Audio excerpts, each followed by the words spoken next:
So make no mistake, folks. Yesterday was a sea change election, a tectonic shift in the political landscape. It's a thunderclap warning to the progressive far-left wokeism that's now prevalent in Washington, D.C. And for the GOP, I think it's a clear path to a successful political future. That opened up last night. It's a Big Tent coalition. We've got Trumpers and supply-siders and free enterprisers, suburbans, minorities. For Joe Biden, it's a crushing defeat, essentially a rejection of his so-called transformational agenda and his overall executive competence. Biden waltzed through Virginia several times, so did Kamala Harris, so did various Biden luminaries, so did Barack Obama, all to no avail. Virginia voters turned their back on them, complete rejection. And you've got Governor-elect Youngkin. How about Lieutenant Governor Winsome Sears? This is a great American story. Female Jamaican immigrant, up from the ranks in the Marine Corps, in business with her Marine husband. And then you have A.G. Miyares, the first Latino Attorney General in Virginia history.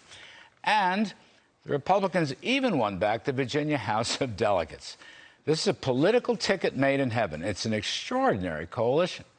And of course, the mainstream media will not see it that way. But I'll say this, it's a complete and utter rejection of all the woke racial criticisms that the left constantly levels at Republicans, despite the absence of any real facts. This Virginia state sweep in the old Confederacy is a total rejection of wokeism and critical race theory. The left wants to talk race, so let's talk race. Take a look at this triumphant Virginia political coalition. I call it the New America. I call it the New Republican Party. I call it the political future. And across the country, in New Jersey, for example, a single issue dominated the governor's race: tax revolt. And an unknown, unfunded election night analyst couldn't barely find him on the screen. That unknown nearly defeated a rich, abundantly funded left-wing Democratic Goldman Sachs governor who scoffed at the tax revolt and other criticisms of his administration, and he nearly lost. Frankly, the race ain't over yet. Not to mention, this is one of my favorites, a freelance truck driver spent $153 to unseat a powerful, entrenched incumbent labor union leader known for his forcing higher and higher taxes. He was the president of the New Jersey State Senate, and he got whooped by 2,000 votes. That's right.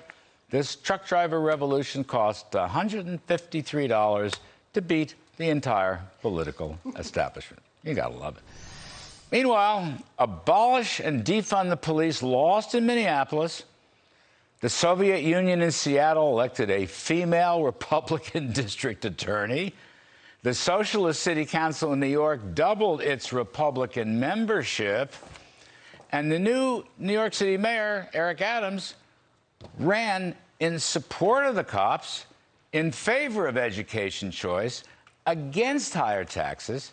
He was once a registered Republican, and he won going away.